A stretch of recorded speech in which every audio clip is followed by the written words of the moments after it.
Previously on Talking Badgers, picked the Wisconsin Badgers football team to win a game in the month of October. Oh, man. That's brutal. Nice. If we're nothing but we're consistent.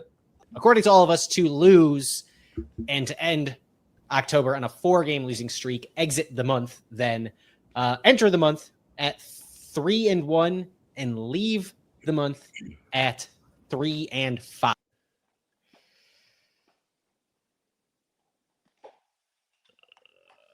All right. Didn't quite get out of the month 3-5, but not the fault of anything they did in October. Which is funny because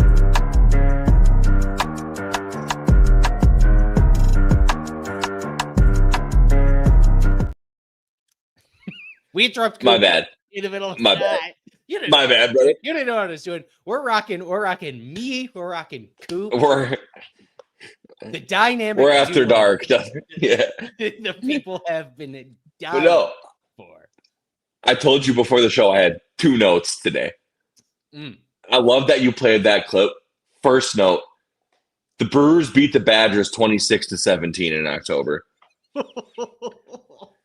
And they didn't have a great NLCS. If sure didn't. I could remember. Well, 1 run a game. Yeah. I they beat the Badgers by 2 possessions. It's wild to me. I had been putting together some like easy chum of content for SI.com over the course of the month. And so I re-upped this total a couple of times.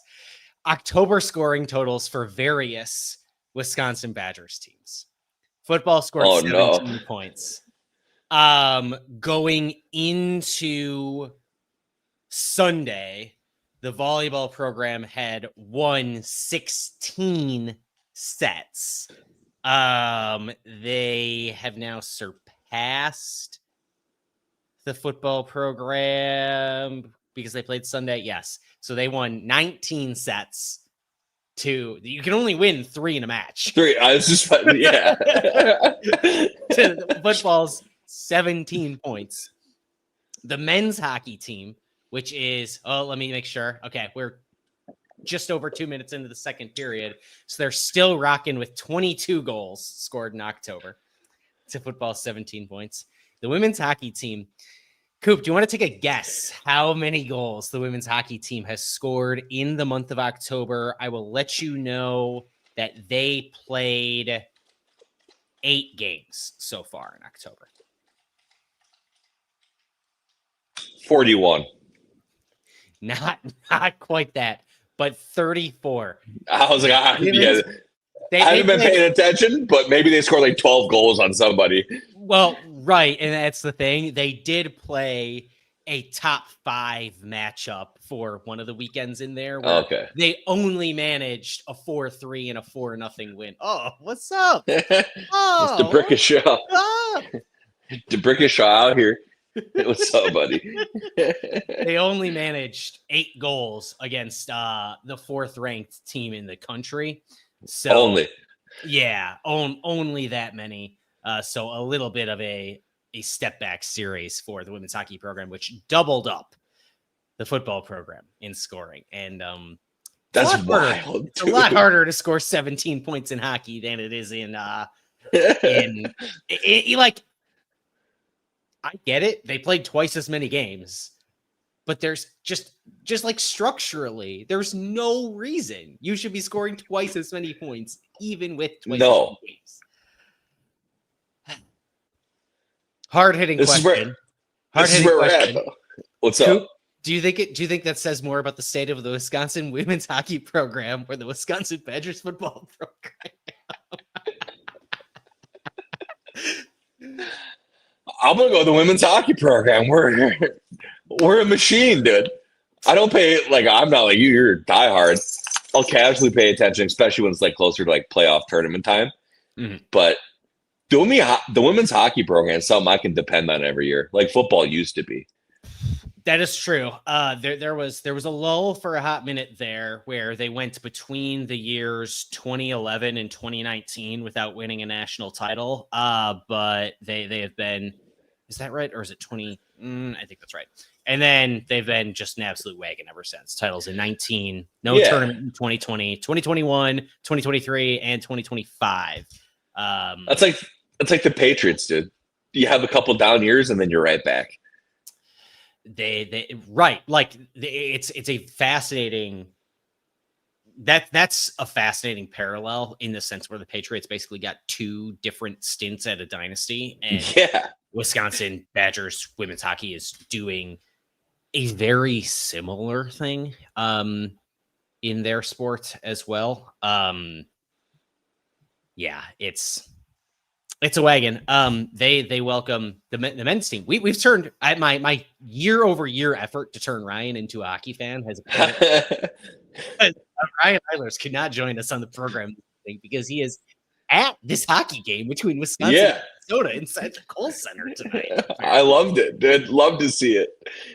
On top of Ryan, apparently a couple in section 111 got engaged this evening. Oh wow, that went down, and then congratulations to the couple. That corniest fucking thing you can do for an engagement. Am I right? Yeah, and apparently, I mean, congrats, but the hopefully, congrats. We don't know if this man chugged a beer immediately thereafter, so okay, a little more respect. Yeah, beautiful, but double border battle this weekend between the men and the women. The women got to hold off number 3 Minnesota to hang on to a Coop. Do you want to guess how many games in a row dating back to last season the women's hockey program has won? And I will tell you this, give you a little bit of a hint. They have not lost a game in 37 tries dating back to November 16th. There are 2 ties in there. Ties. So I'm only talking the win streak here. I'll kind of split it down the middle. Give me like 18. 23. Ooh. And that includes 5 straight postseason games in which they came back from a deficit. That's crazy. It's insane. Hey, shout out Mark Johnson in the program. Mark Johnson. What could have been, right? There's just a fascinating conversation there. Oh, and Wisconsin just scored to take a lead on Minnesota in the men's game. Yeah. Okay. Well, I don't think anybody is here to listen to us talk about Wax Poetic about hockey. Hey, the boys we're going with the flow. Just a vibes episode. Truly. Dylan is supposed to be here, but left his computer. Something about trunk or treating, which Coop, I feel like you're a man who sounds questionable.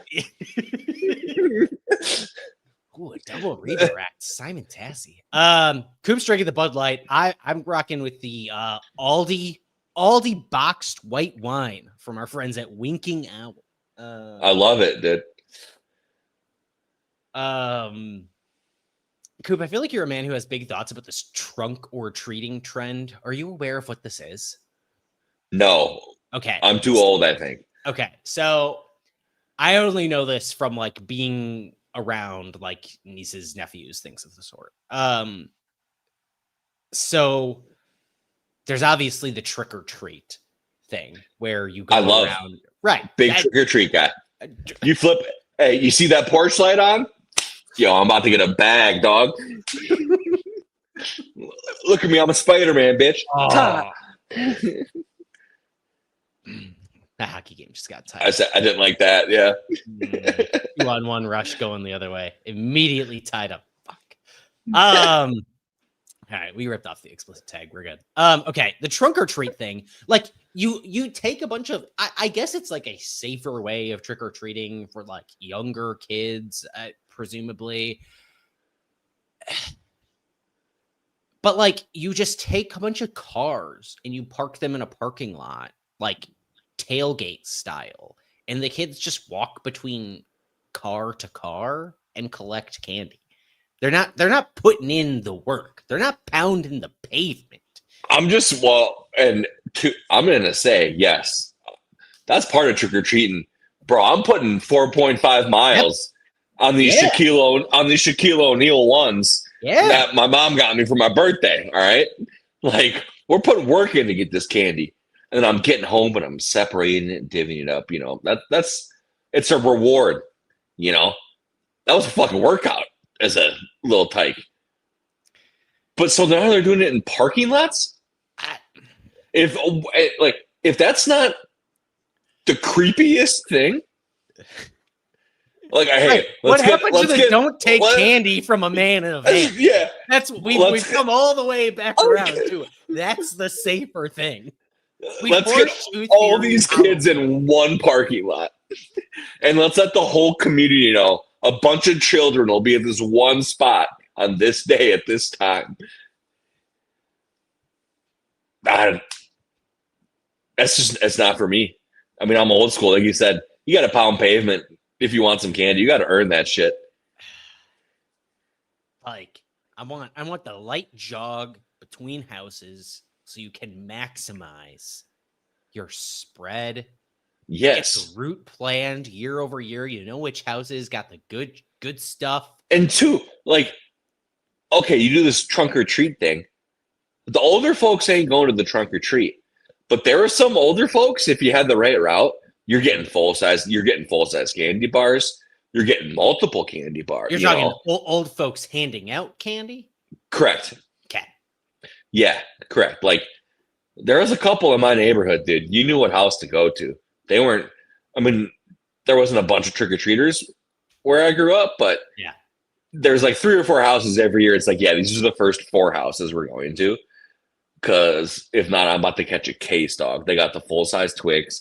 They got king-size Reese's. They got king-size Snickers. Like, yeah, there's just, I don't know, man. There's something that makes me sad about that. And like I said, I'm just getting old. But it's even too, not to get real weird here, but even like thinking back, it's like when we were kids, it's like, did my parents would just let me go do whatever when I was like 11 years old? Like I was just cruising around the neighborhood. And nowadays it's so different. But that's my TED Talk. Kids these days. There is I have like real I have real like hashtag like college educated elite type takes who like people who like read white papers and disgusting like bullcrap like that about like unsupervised play that kids don't have these days and stuff like that, and why that's actually a bad thing for children. And the trunk or treat thing feels like a symptom of that as well. But that's not, we're drinking $8 boxed wine, right?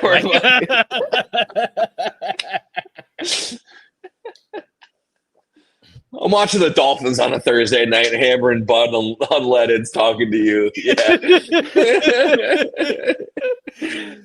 Oh my God. Okay. The Wisconsin Badgers football team. We got one of those. That's right. 13.5, closing in on minute 14. The Wisconsin Badgers football team goes winless in the month of October. Coop, the last time you and I talked about the Wisconsin Badgers football program, we were here with Ryan, noted hockey fan, and it was between the Michigan and Iowa games. Vibes coming off that Michigan game, like fairly positive. It was probably their best performance to date. Particularly, the first quarter, the defense stood tall most of the time. I think the defense overall in the month of October has been fine. Fine. Fine. They get just good. Frankly, they get put in so many terrible situations. Yeah. Like, I think the defense has done a great job this year. And like coming off last year where they were not good. And there are still things to say about this defense that has not been spectacular. They cannot to save their lives force a turnover. And yes, some of that is luck, but that's a year-over-year thing now that you think would have regressed regressed up to the mean where they cannot force turnovers. Their havoc rate a little bit better just based on the fact that they were dead last in the country in tackles for loss a year ago, and they're actually getting a push with the defensive line. Ben Barton has been a revelation. Stud. Yeah. Like, ugh. You want to wax poetic about Ben Barton, or no? Well, kind of, but and too, like when I say like they've been great, it's like relative to kind of what I saw last year. I feel like the step they've taken year over year, but then the other side of the ball is just one step forward, 18 steps back. It feels like, yeah. And I will say, I told you I had 2 notes. Mm-hmm. My second note was, I believe the last time we talked, we saw Hunter Simmons play for the first time. And I was like, how bad is our coaching staff if this guy was a third string quarterback? I would like to apologize to the coaching staff. I completely understand why this man was a third string quarterback. And it's not all his fault, but like, No, it's not. But there's just there's so many throws where it's like, what are you doing? And I feel like that's been a plaguing issue of the Badgers for 2 years. So maybe it doesn't matter who's behind center, and I feel that way, but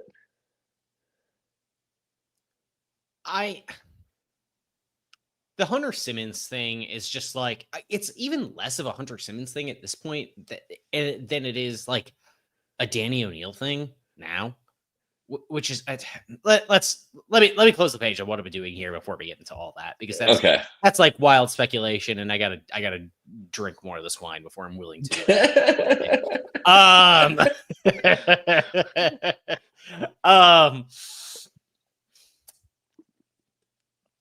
So they beat Michigan. We're feeling like fairly good, but you, Ryan, and I all on that pod before they played Iowa, we're like, there are no excuses. You spent an entire year making the season, making the off season about that game. And let me tell you, of all the post-game pressers, interviews, anywhere I have been, including last year's women's hockey national title game, like seeing Ohio State after that, seeing Minnesota lose on their own home ice to Wisconsin in the Frozen Four semifinal, and talking to Brad Frost after that, the head coach of the Minnesota Gophers women's hockey team. Of all of those things, I don't know that I've ever interacted with a more dejected coach and set of players as I did that Saturday night after Wisconsin got their brains dude by Iowa. Like, definition of an ass whooping. It could have been worse. It really could have been. Like, there's some ways in which it was better than it was the year prior. They gave up fewer points. And part of the reason they only gave up as many of the points as they did was because just disgusting turnovers by Hunter Simmons in the opening 16 minutes of the game, because I think the third of which came just after the turn of the first quarter. Yep. Badgers too. Let's go, boy. Hunter Simmons responsible for all three of those turnovers. But like Wisconsin, which on the season and even after the fact has like had a good run defense in every game, basically, except that one. Like, including Ohio State, which albeit does not have a great run game, including Oregon, which kind of gashed Wisconsin late. But that Oregon team has a great run game. Yeah. Phenomenal. But like, Oregon played the worst game of their season. I think we can all agree on that. Yeah, there's something in just like this Wisconsin Oregon stuff where like that game, Like it's going to be close. Yeah, and I did a podcast with Hifladay from Addicted to Quack. I did I guested on his show and he guested on this. And like neither of us understand why, except for, last year Oregon had played whatever it was, like 10 consecutive games in 10 consecutive weeks before they played Wisconsin. Maybe it was 9 or I think it was something like that. Yeah. But like this, oh my God, they scored again. Was that Montgomery? No, it's 6. Nice.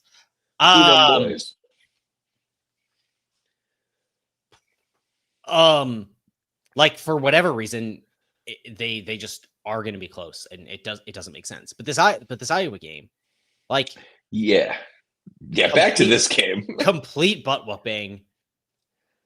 And for as good as the rush defense has been, they surrendered 5.8 yards per rush. And it's like, all right, I guess that's better than the 6+ they surrendered a season ago. And 4 touchdowns. Everybody. Right. Yeah, I'm looking at the box score. I mean, McNeil, 9 for 40. Xavier Williams, 7 for 55. Kamari Moulton, 15 for 96. And it was just like at times, just massive gaps up front. Not even guys necessarily making big plays after like initially getting stuffed at the line or anything. It was just the unit that Wisconsin had prided itself in up front just wasn't up to the test for whatever reason.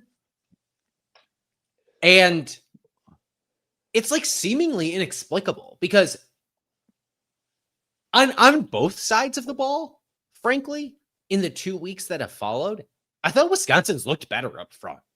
Like, not better relative to their opponent, but like better than they did against Iowa. Like the offensive line I think they have started. How many games have they played now? They're 2-6. They're 2-6. They have started 7 different offensive line configurations this season. Which is crazy. Crazy. And it's not for the purpose of like, well, we don't think this guy's up to snuff. The only place in which that's true is week 1 to week 2 when Davis Heinzen got yoinked. It's just been like nobody can stay healthy.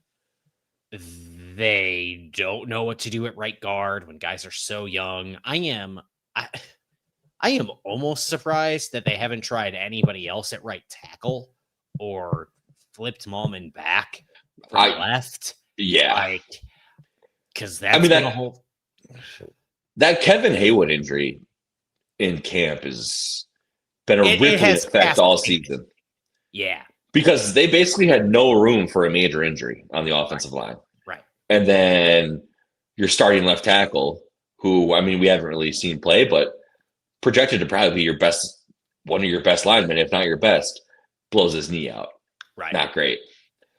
But two, I think, like, speaking of the O-line, like, it goes back to looking like, I mean, say what you will about him, but Brett Bielema, Paul Chris, like the linemen we were getting in Wisconsin, we're just not getting anymore.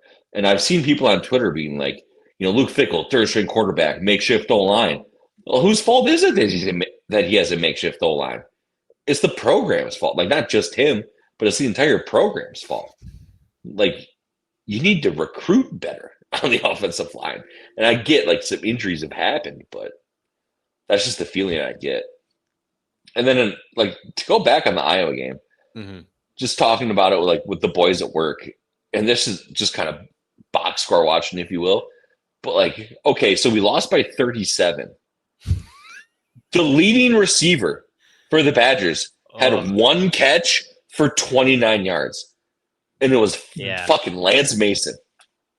Vinny Anthony caught 3 passes for 16. For 16 yards. And then you go and look up, maybe they ran the ball okay. That's why We weren't, slinging it all over the field down 37-0. 3.5 yards a carry. Like what do you do? What do you do with that? And it's just it's why, and I think, although this game, as we are now talking about it, is nearly 3 weeks in the past, right? It's ancient, but it still resonates, right? And that's the thing. Like, they defined their season by this game. Yes, They made that call. The staff made that call to say, like, we're not going to let what happened last year where we gave up 42 points to that Iowa team happen again. Well, you didn't give up 42 points. You gave up 37. you gave up 37 and couldn't score. You gave up a touchdown in all but one quarter. And the one in which you didn't, you gave up 2 field goals. Yeah, so you gave up 6 points. Yeah. Ugh. Like, I shouldn't laugh at it, but at this point, it's just like, what can you do? Right. Exactly. And when you define your season that way, and when, like, I hate to do, like, the fans didn't realize how good they had it thing, and this like borders on it. But like, when fans have since had, like, lowered their own bar from the, Chris had us 43 yards away from the college football playoff. Things had been trending downward since that point in that 2017 Big Ten championship game against Ohio State. We want to make sure things do not fall further. We're going to go to Luke Fickell and now kind of realize, oh, well, at the end of the day, in college football, if you don't have the ability to beat your rivals or be competitive against your rivals, then you really don't have anything. No. It's why the conversation cascaded as much as it did. And like, I don't even know. I think it's an interesting counterfactual if they beat Maryland, but still lose this game in the fashion that they did. Like, I don't know. Maybe we're having the same conversation, frankly. I think we are, because like the Maryland one hurt. It was shocking. But even after that, like, a lot of Badger fans are like, this Iowa game, like this, like, we thought this is the game. Mm-hmm. Like, okay, shit against Maryland happened. Let's move past it. They played a little better against Michigan. So then you feel a little more confident going into the Iowa game. Like, I think we'd be having the same conversation regardless. I think so too, because for better or worse, and I have my feelings about it, but I don't think they necessarily matter. They matter. I care about it, your feelings. Thanks. Not a problem. Luke Fickell has gotten the benefit of the doubt at every turn. Yeah. And if they lose a one-off random game to Maryland, you can chalk it up to they tried this weird thing with their starting quarterback, and that was bad. And is Hensler going to the box? God damn it. And I love the like random play-by-play of the hockey game.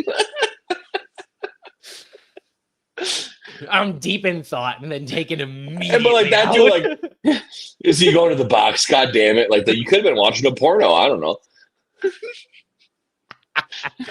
Don't go There's to the no way to box know. after you go to the other hole.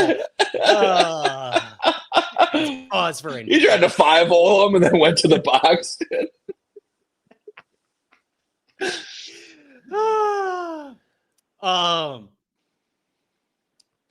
He's gotten the benefit of the doubt with all these fluky losses. You could have chalked it up to like weird quarterback decisions and blah blah blah, and like certainly would have gotten flack for that. We gave him flack for that on this program. And nevertheless, like, it's just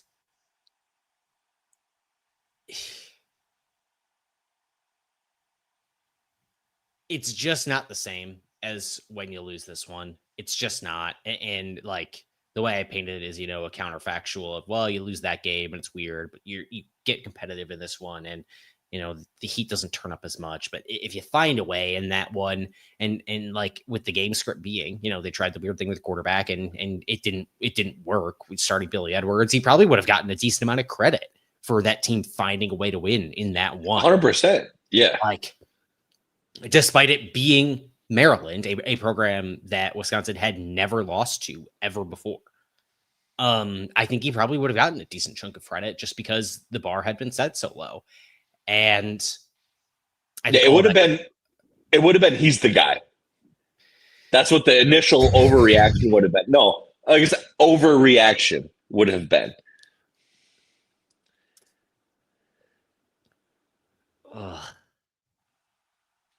Because they won a game.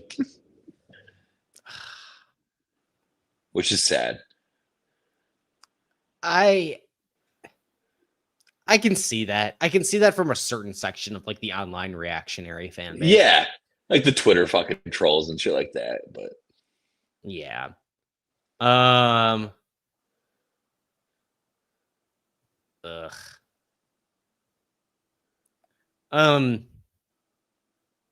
Yeah, I don't.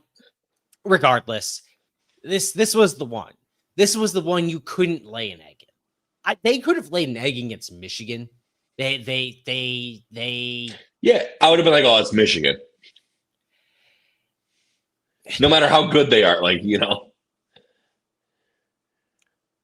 I'm not saying if they go, 2-10, but they were competitive in this one, it would have been any different. People would be feeling differently now. I don't even think that's necessarily the case. But like in a vacuum, you just had to be competitive in that one, and they weren't. The Ohio State game, I don't know that that's worth us diving too much into. It just you were just outclassed. It wasn't that you made any just deadly horrific mistakes. It's just sometimes you run into a buzzsaw, and that's what they ran into. Yeah, like not that 100%. Like that's another one where it's like 34-0, man. That probably could have got way more out of hand. 100%. I did think after Ohio State went up 17-0, I thought they took their foot off the gas. Yes. And there was a moment, and this happened at the end of the first half in both games, and we were joking about it, both games the last 2 weeks, Ohio State and Oregon, and we were joking about it in that chat because now I have this spreadsheet where I track, Luke Fickell's finish to first halves. The evidence is so clear. He turtles up and doesn't do anything when the clock hits under 2 minutes and he has not crossed midfield. That's what happens every single time. If you get him in a 4-minute drill, he can be relatively aggressive. But against Ohio State and against Oregon, they were on their own side of the field. They were on the Wisconsin side of the field under 2 minutes, and they had no interest in trying to advance the ball, even though against Oregon, they were only down 7 at the time and had only just gone down 7 the possession prior. And in both cases, you end up in a spot where you are so ineffective running the ball that the opposing team is not afraid to take timeouts to try to get the ball back themselves and put another one on you. That's Mike McCarthy syndrome is what that is. I've seen that too many times, dude. Growing up in Wisconsin and being a Cowboys fan, I've seen that over and over again. It's brutal to watch. It's like... It's tough to sit there and like yell at your TV and feel like, and maybe it's just analytically, but like feel like you're more in tune than the coach is to actually what's happening in the game. And that's probably just me being like big-headed, but like there's plenty of times where I sit there and it's like, what are we doing here? Like, what's the thought process behind this? He manages in game so poorly. It's bad. Like it's bad. I don't know if I've ever seen anything this bad. And I don't even think of college football coaches generally as like in-game coaching savants. Most of them aren't. It's Because way that's not different how than the they make their NFL. money. Right. That's not how they Way make their different. money. They make their money on recruiting. It's a talent acquisition sport above everything else. Above everything 100%. else, that is the truth. Oh my God. He like, and I get, are you trusting Hunter Simmons to do anything with that ball? A guy that you let, although you went down 17-0 against Ohio State, you let him throw 12 passes in that game? Yes. 12. That's crazy. Like, that's another one that I got work. Like I said, when you just like box score look at it, like kind of bird's eye view, not really in depth. And like seeing the numbers, it's like, what were they doing? Like, nothing makes sense to what this coaching staff does sometimes. And like if I'm Luke Fickell, and there's NFL teams who do this, I'm sure there's college teams who do this. I am hiring a guy. Your job is that, okay, Monday through Friday, you're like in our analytics department or whatever. Mm-hmm. Come Saturday, your job is to tell me what to do with the clock management. Mm-hmm. So I don't have to think about it. I don't totally understand why because it's not like every football fan base across the country in either the NFL or college football hasn't had this idea. Like everybody, I'm not reinventing the wheel here, right? But I'm not saying I'm not like, oh, what an original idea, Coop. Yeah. No, that's not what I'm saying. It's just like there's got to be a reason that that nobody does this. I just don't know what it is. It's crazy to me. I don't know, especially at the NFL level where like you have so much money in these organizations. So much money. And now at the college football level, you don't have the on-field coaching restrictions that you used to a few years ago, to where it would make more sense that you couldn't. I don't from a win and loss perspective, especially these highly competitive teams, right? Like I'm talking teams that are year in, year out competing for CFP invitational spots. When the games that matter, the margins are that thin, where getting those decisions right or wrong really do matter. I don't understand why those type of programs don't hire that person. I'm not saying this even as like I don't understand, you must be an idiot. I'm saying like I don't understand, like maybe I'm the idiot. I don't get it. I don't see the justification for not doing it. The thing is, there has to be one, right? To me, it's budget shit, but it makes no sense because having that right, like how many times have we seen a coach make a terrible decision in a big game and it costs him moving to a championship or a semifinal? Well, that in turn costs the university millions of dollars.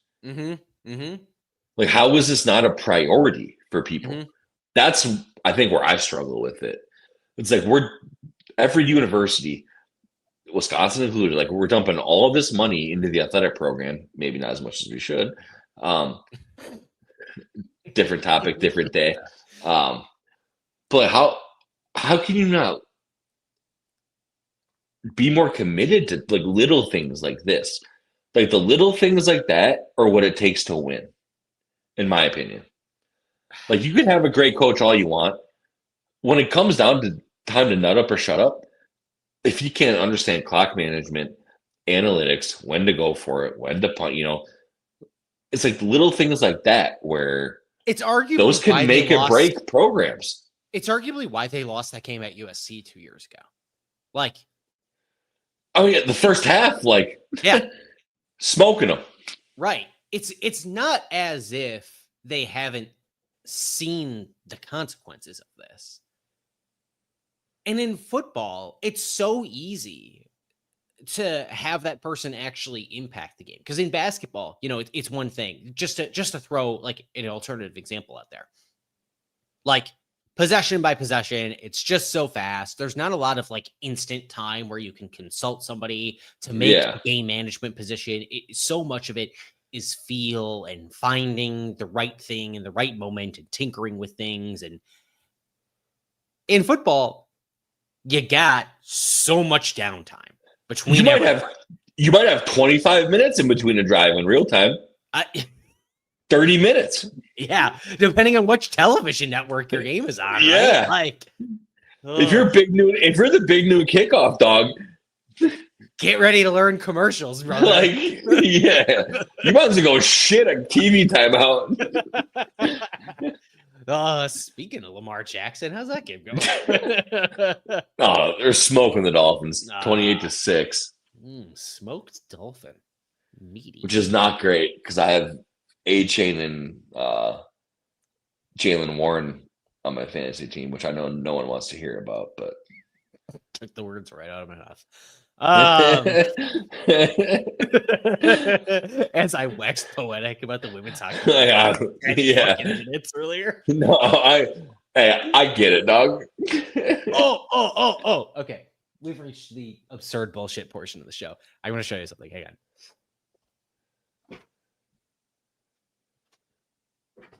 All right, so my birthday was on Saturday, and happy belated. Oh, thank you very much. So there was a like vintage merch expo thing going on in Madison on that day, and I was there in town for work the whole day. But my girlfriend came to town with me, and she went to the vintage fest thing, and she bought me this fucking thing. Dude, that's sick. I know. That is fucking sick.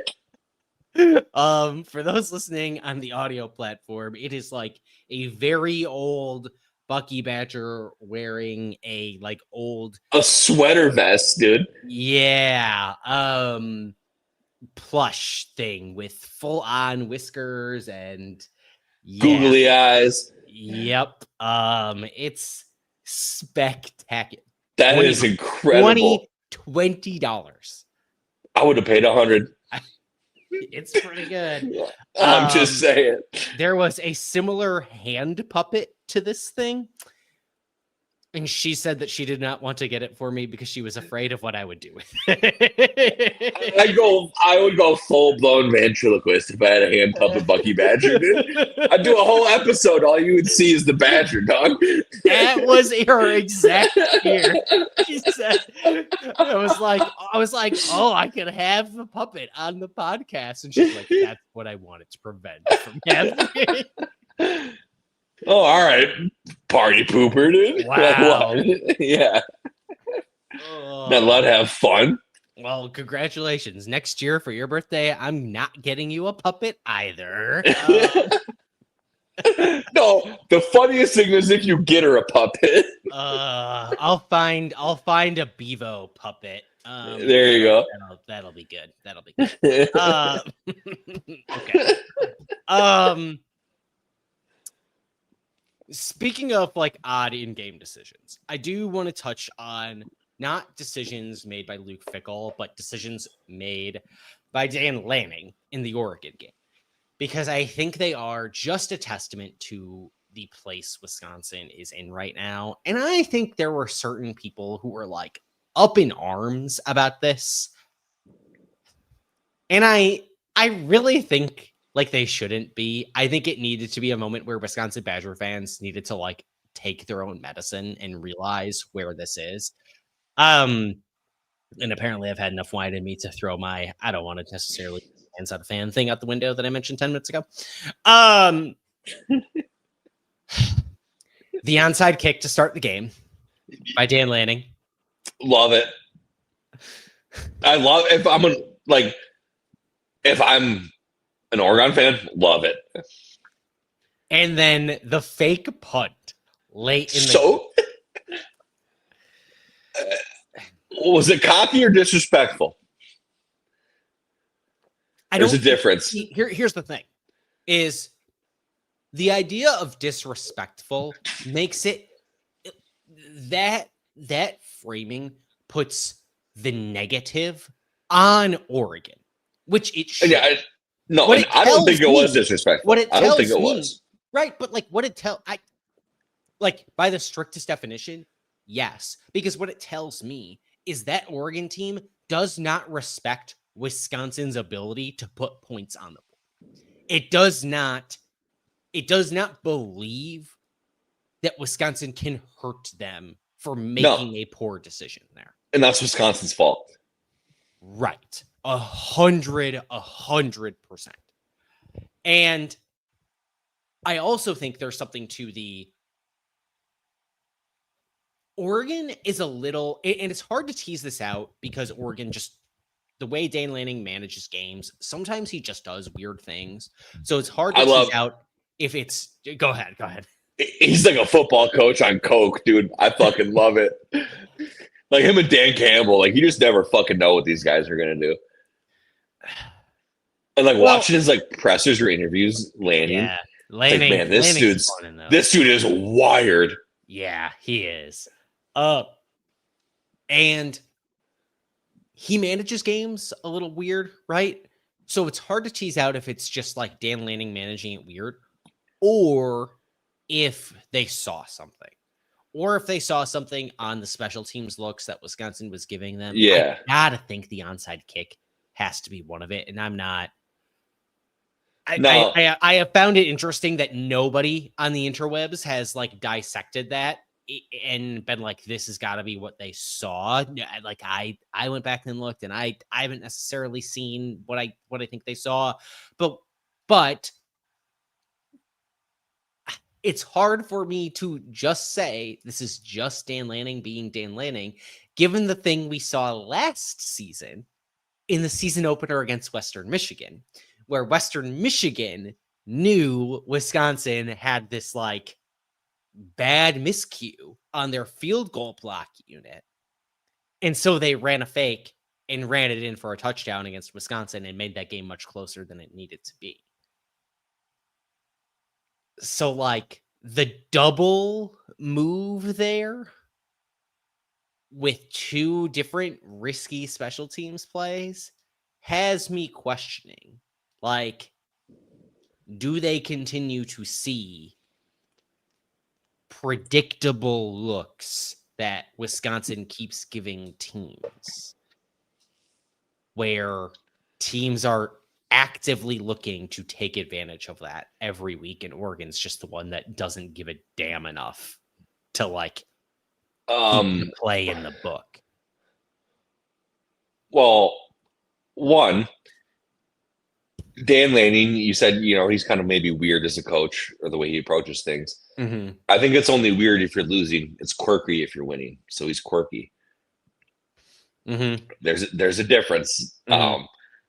But also, like, if I'm playing against Wisconsin and they're not making adjustments, like why wouldn't I run like fake special teams? But like, right, and that's my question: is that what it was? Is that what it was, or was it just Dan Lanning being Dan Lanning? I think it was. He must have saw something. Like he had to see something to try it twice. If you try it once, okay, right, it's Dan Lanning being Dan Lanning. But to do it twice, they saw something on film and they just didn't execute. It is what it is.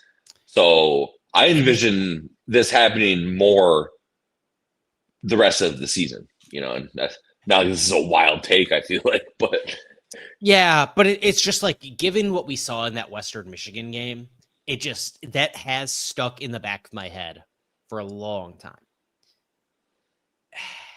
And if that hadn't also happened, maybe I just chalked that up to Dan Lanning being Dan Lanning and I move along, but it happened. And special teams coach Matt Mitchell, I don't know what I got my questions. I got my questions. Coop, do you have any feelings otherwise coming out of the month of October? We didn't talk about Christian Allegro breaking his arm and going back in the game. We didn't talk about Mason Posa and Cooper Catalano, who I think are studs. And I think I saw the quote. It probably came out yesterday or the day before, but I saw it today where they were both like, like we're here to stay as Badgers. That makes me think Posa commented on an Instagram post about it. Yeah, that makes me think of Luke Fickell gets fired after the season. They're definitely leaving, but would love for that to not be true because they look like some real deal players, and they got. It's just like to me, it's the offensive side of the ball is the big struggle, and I know we kind of talked about that earlier, but I don't feel great about the Badgers. I don't know, man. The offensive line is. I feel like I'm in purgatory when it comes to like being a Badger football fan. The offensive line is better now than I thought it would be a month ago. Yes. Again, low bar, but better. The bigger problem is now they don't have healthy running backs. And they don't have a quarterback who can pass the ball. Like, I certainly had my criticisms of Danny O'Neil, and it was like he had a tendency to either hang on to the ball too long or just take off and run and couldn't find a happy medium. And those are both fair. But like Hunter Simmons is giving you nothing.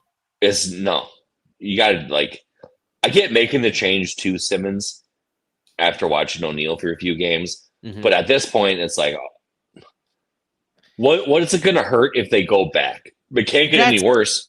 That's the thing, is it almost feels like they're worried about the perception of, and again, all speculative, right? Just like trying to think about the way humans generally think about this. Yes. It just almost feels like they think going back to O'Neil is like an admission that they got the initial switch wrong. Which they failed. Right. Which I don't think would be the case. Like I could see I could see a case for O'Neil. We're going to give you a chance to sit a week, get your legs under you, like get you out of the headspace of being behind the 5 turnstiles in front of you and like settle down a little. And maybe in practice he's not settling down at all. Maybe that's it. But like that better be the explanation, because otherwise I just don't know how you justify keeping Hunter Simmons in there as a starting quarterback for all 4 of those games. Michigan justified. They never made the switch against Iowa after he turned the ball over on 3 brutal turnovers, including the one where he threw the ball backwards. I don't know how you don't take him out of it. I would have benched his ass. You don't. I don't give a fuck, dog. You don't trust him to throw 15 passes.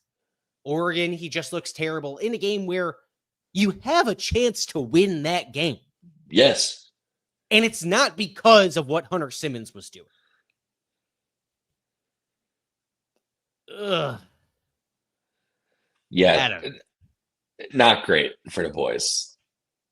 Well, we can leave it at that. Like it's brutal out there in the quarterback streets right now. Yeah. And the thing, like, okay, you bring what's preventing you from bringing back Daniel O'Neil? Oh, we made the wrong decision. Oh, we failed. All you got to do is classic coach cliche. Hey, we're making a decision that's the best for our football team to give us the best chance to win. There's been the proof the last 3 to 4 weeks, 3.5 weeks. Hunter Simmons isn't the guy. Now we got to revert to the other option than Daniel O'Neil because we think that this gives us the best chance to win our football game. Mm-hmm. But there's none of that. And that's just cliche shit. Mm-hmm. And that makes me just even more distraught with the coaching staff.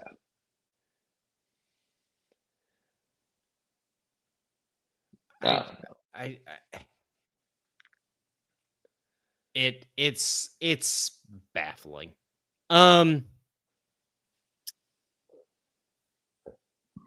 Coop, the Wisconsin Badgers basketball team starts play on Monday against the Campbell Fighting Camels. Can't wait. Didn't Big watch them, feeling. but Twitter reading, box score reading. I know they lost the scrimmage to Oklahoma. OU, but it seems like both games, a lot of positives, a lot of things to build on, which you expect with a team early in the season who really hasn't played together. But some of the transfer portal additions seem pretty nice, especially when you have a 6'9", 6'10" guy who can stroke it from deep. To add Nolan Winter, who had 17 and 15 last night. 17 and 15 against Black. Ooh, baby! And like he didn't start that game great either. He missed 4 of 4, I think it was, from the free throw. No shit. Like, damn. Do I have this box score in front of me? I gotta go to my big ass stack of fire paper over there. Going back, the Iowa weekend, my parents came to town. Also, funny enough, my parents last minute decided they were not going to go to the Iowa football game. They were going to the women's hockey game and then going back to their campsite to listen to the Brewers game on the radio. Was how they I love that though. I love that. I respect the shit out of that. And like, my parents are not people who like come down for every hockey game or anything. Yeah, kind of people, right? They are among the group of people who did not renew their football season tickets this year. That decision says a lot about where things are. Frankly, I think it's tremendous anecdote for what a lot of people are doing. Well, and not to cut you off again here, but go ahead. What was that tweet I saw today where who knows if it's real, but like UW-Madison did a research and said like the way the football program is going, it could cost the university $280 million. I don't think that's the university. I don't know, like I don't know how much of that to believe, but I think there's been 2 studies floating out there, and I don't want to conflate the numbers. I think one of them might be university/athletic department impact, and one of them might be Greater Madison economic impact. Okay. But I think you are right. That is a university athletic department impact thing there, where like, yeah, it's no, you're right. Could cost Wisconsin up to the program $20 million annually, just the football program. And then see, here's a real beef I have is you're writing. It says could cost Wisconsin hundreds of millions. Does that mean the program? Does that mean or the university? Does that mean the state? The state? Of? Yeah. Like, what is this? True.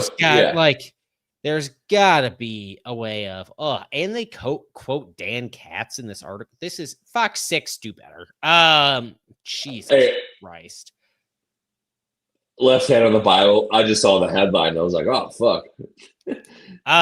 Yeah, I'm guessing Wisconsin is state of. They project Madison could lose $160 million in local spending, with Wisconsin as a whole losing $180. I understand that. You got the bars and shit, all the tailgates, like that makes sense. But sorry, not to derail you, but whatever. Yes, Nolan Winter did miss all 4 of his free throws in the Wisconsin. That's crazy exhibition, as we were saying, as we very clearly diverted from. All 4, and he still went for 17 and 15.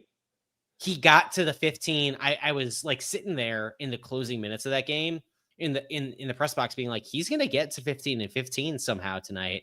And then like somebody else came down with the defensive rebound on one end, and I was like, maybe he's not gonna get there. And then he went down on the other end and tapped in a missed shot for a tip-in layup, which gave him an offensive board and points. The points. So like, yep. Perfect. Thank God. I can rewrite this. Yeah, I couldn't be more in on this basketball team this year after last year. I think And they're gonna take a step maybe back. I'll be sure. But I still think we're gonna have a great group. And after what we've watched this football season, how could I not be excited for basketball? I think there's a lot of that going around. I've been saying it for 2 years, dog. It's basketball season.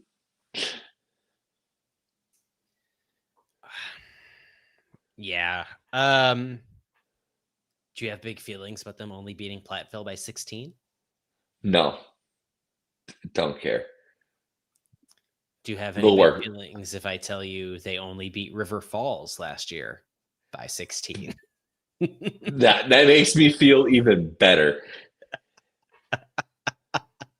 Because I didn't realize that was what they won by, but I remember that game and people were freaking out. And I was probably one of them. But yeah. what is it, the old Aaron Rodgers? RELAX. Somehow that team that was in a 2-point game late in the second half against River Falls, which also worse Division III program than Platteville by a significant margin. And I know that Platteville team just lost 3 of its starters and like maybe its best player in program history.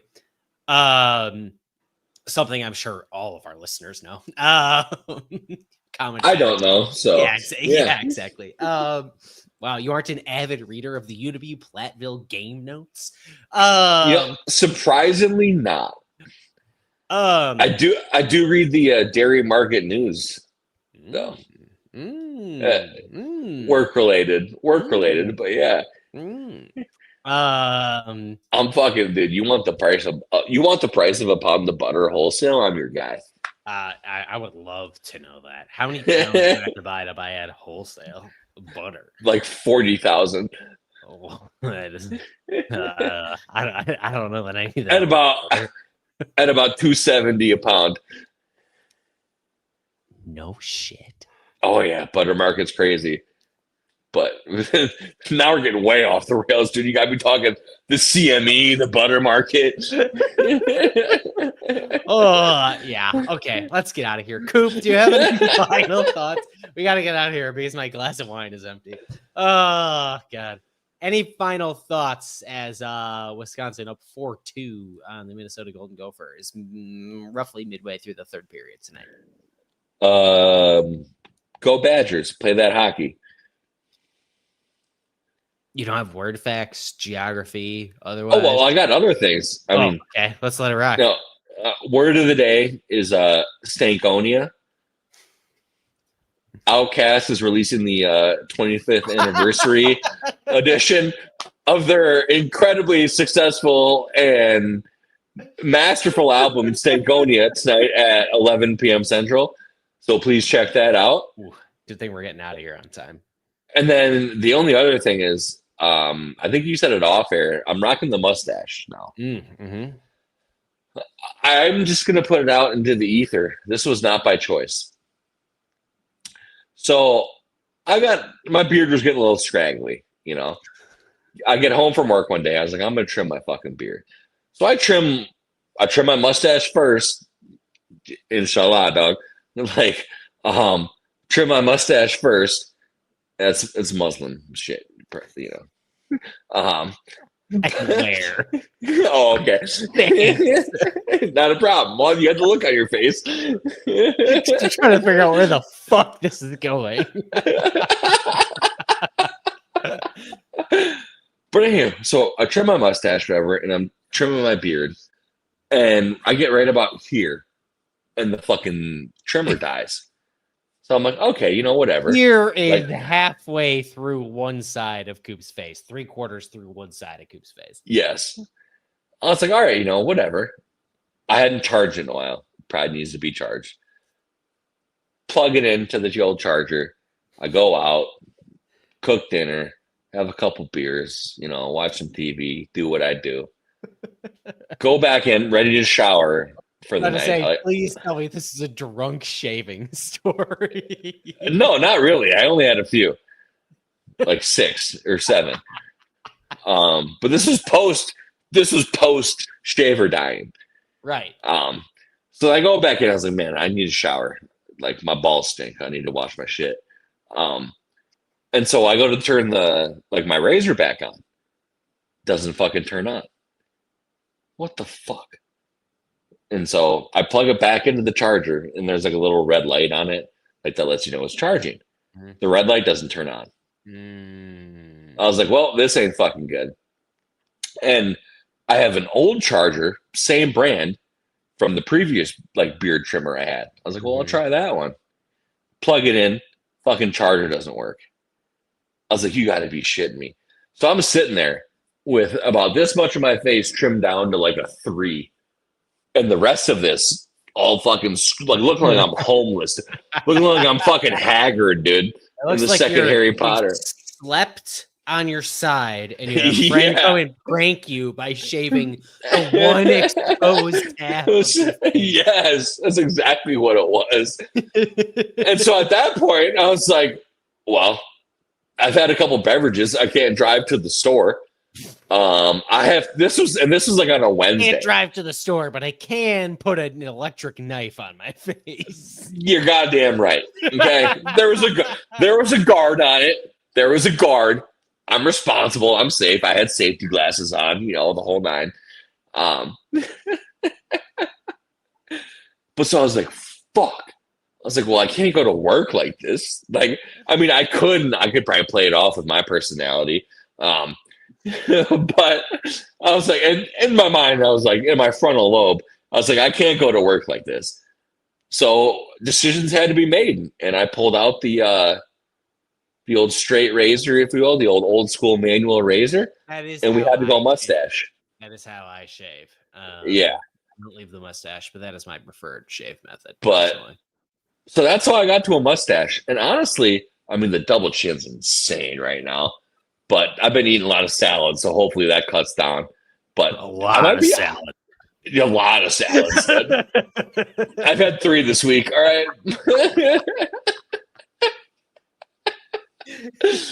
I might be a mustache guy now. Every other time I've had every other time I've had a mustache, it was like as a joke or part of a bit. And this time it wasn't. And I think I'm in love, bitch. You're hitting the Movember theme early, huh? Dude, imagine this on your kitty, dog. Like, come on now. Oh God! I'm sorry. You got me here for an hour and fucking 8 minutes. You're gonna get something wild. That's true. That's true. That's on you. That is my bad. Okay, let's get out of here. For myself, I am Kedrick Stumbris. That is Brandon Cooper. For DeBrickashaw Ferguson. He's around somewhere. Yeah, he's out, dog. He's snoring. Thankfully, I got my headphones in. He's snoring like a motherfucker, dude. Oh, this has been Talking Badgers, powered by BadgerNotes.com. I know Seamus just published a good column on Mason Posa and Cooper Catalano at BadgerNotes.com that you all should go read. He was actually at the game in Eugene. He got a chance to talk to those young people after the fact. So should be a very, very good read for all of you. Until we see you all again very soon on Wisconsin.